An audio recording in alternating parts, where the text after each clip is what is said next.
حاجه دلوقتي؟ هو انت مش عارف الزيت وصل لكام؟ يلا يا حبيبي انزل لماما. لا رايك وصل حبيبي طنط قبل ما تقفلي الباب ممكن تسلتيني؟ ايه رايك يا طنط؟ افهمها له ازاي دي؟ يا حبيبي ما حدش بيسلف حد حاجه اليومين دول، الاسعار غاليه، الاسعار غاليه. يلا يا حبيبي على ماما. طب طنط طنط اخر حاجه والله ممكن بطاطسيتين؟ تحسي بينا يا طنط والله الحاجه غاليه اليومين دول.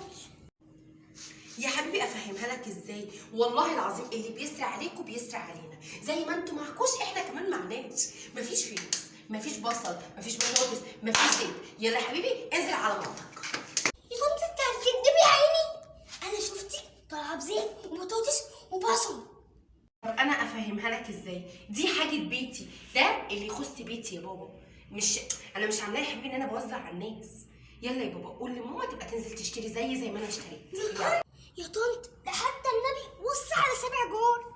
هو الجار ما ينفعش، انزل بقى اشوف الجار اللي تحت. سلام عليكم. طب بالله عليك لو اداك حاجه اعمل حسابي معاك في الزيت. سلام عليكم.